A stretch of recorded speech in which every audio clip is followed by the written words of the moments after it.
बर्तमान आरंभ होती से अवसर रे इठी आम गहर उपस्थित अच्छा पुरीर सांसद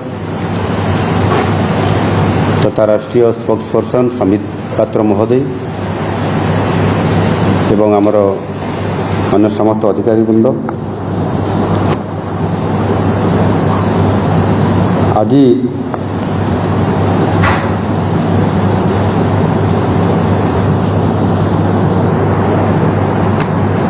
पुरी रे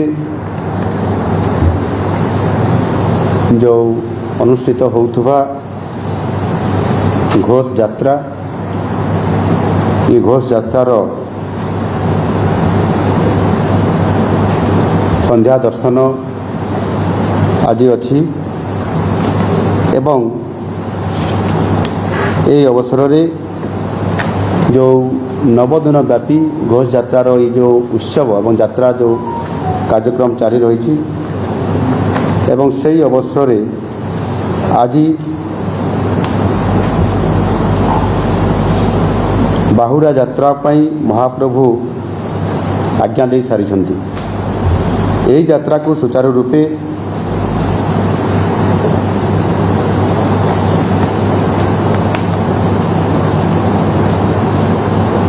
यही यात्रा को सुचारू रूपे एवं सुरक्षित ढंग से संपूर्ण करने ठाकुर निर्देश से समस्ते निज निज कार्यक्रम को निजर दायित्व सहित एक महाप्रभुंकर सेवा ई प्रकार कार्यक्रम रे किभली भाव सहायता करें से सूक्ष्म भाव में या परिचालना करुँच। पुरी जगन्नाथ धाम सारा भारत वर्षर सबु धर्मस्थली ठारू यह हूँ अनन्य। एठारे जाति धर्म वर्ण निर्विशेष समस्ते एकाकार हो जाती एवं ये जो नवदिन व्याप्त यही पवित्र यात्रा समय रे बड़दाण्डे चलुवा समस्त भक्त माने जड़े जड़े निजको दासिया भावे से परिगणित होता। मु भी यही असंख्य भक्त मान भितर जड़े साधारण भक्त राज्यर मुख्य सेवक भावे राज्यवासी जो गुरु दायित्व मत अर्पण करिसेंती सेथि मध्यरो पुरी को आसुथबा लक्ष लक्ष भक्तंकर सहित पुरीवासी को गुणात्मक मौलिक सुविधा प्रदान करने ये होची मोर प्रथम कर्तव्य। व्यक्तिगत भावे पूर्वर जहाँ अनुभव करिछि जे कौन ना कौन से कारण वर्तमान जो प्रतिष्ठित थिबा पुरी पौरपालिका उभय भक्त और सहरवासी जेभली भाव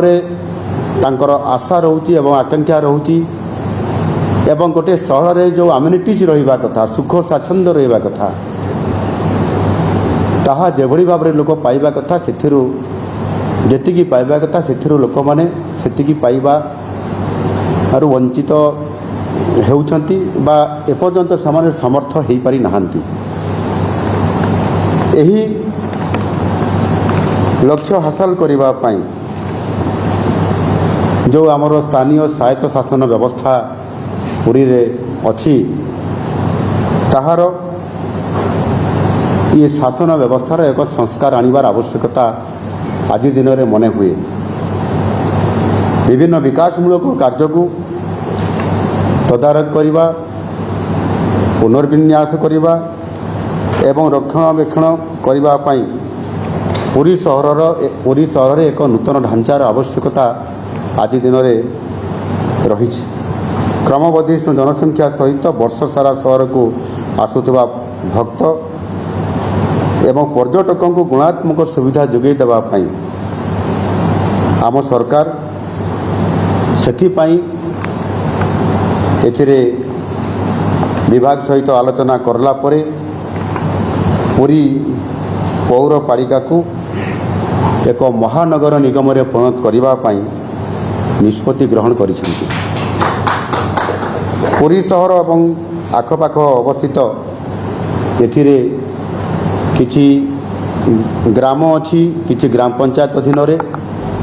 ସଦର ବ୍ଲକରେ, ପୁରୀର ସଦର ବ୍ଲକରେ ଏବଂ ବ୍ରହ୍ମଗିରି ବ୍ଲକ ଅଞ୍ଚଳରେ ମଧ୍ୟ ଯେଉଁ ଗ୍ରାମ ପଞ୍ଚାୟତ ଗୁଡ଼ିକ, ଯେଉଁ ଗ୍ରାମ ଗୁଡ଼ିକ ପୁରୀର ପୁରା ପାଖରେ ନିକଟରେ ଅଛି, ସେଗୁଡ଼ିକ ମଧ୍ୟ ପ୍ରାୟ ବଜାର ଏବଂ ସହରର ଅଂଶବିଶେଷ ଆକାରରେ ମଧ୍ୟ ଆଜି ସେଠି ଅବସ୍ଥାପିତ ଅଛି। କିନ୍ତୁ ସେଗୁଡ଼ିକ ଯେହେତୁ ପଞ୍ଚାୟତ ଅଛି, ସେଗୁଡ଼ିକର ମଧ୍ୟ ସହର ଢାଞ୍ଚାରେ ଏବଂ ସହରରେ ଯେଉଁ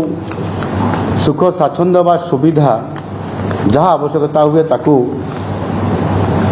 ସେ ପ୍ରକାରର ସୁବିଧା ମଧ୍ୟ ଯୋଗାଇ ଦେବାର ଆବଶ୍ୟକତା ଅଛି। ଏବଂ ସେଥିପାଇଁ ପୁରୀ ସହରର ଯେତିକି ଲୋକ ସଂଖ୍ୟା ଅଛନ୍ତି ସେ ଲୋକ ସଂଖ୍ୟାକୁ ଆଧାର କରିକରି ଆବଶ୍ୟକତା ପଡ଼ୁଥିବା ଆଉ ଯେତିକି ଲୋକ, ସେଥିପାଇଁ ହୁଏତ ଆଉ 7ଟି କିମ୍ବା 8ଟି କିମ୍ବା 10ଟି ପର୍ଯ୍ୟନ୍ତ ପଞ୍ଚାୟତକୁ ମଧ୍ୟ ସାମିଲ କରାଯାଇପାରେ ଏବଂ ଆବଶ୍ୟକତା ହେଉଥିବା ଯେଉଁ ଗୋଟିଏ ମ୍ୟୁନିସିପାଲିଟି କର୍ପୋରେସନ୍ ପାଇଁ ଯେତିକି ଲୋକ ସଂଖ୍ୟା ପାଖାପାଖି ଆହୁରି ହୋଇପାରେ 40,000, 50,000, 60,000, 70,000 ପର୍ଯ୍ୟନ୍ତ ଯେଉଁ ଆବଶ୍ୟକତା ଅଛି ତାକୁ ପୂରଣ କରିବା ପାଇଁ ଏଥିରେ ତାଙ୍କୁ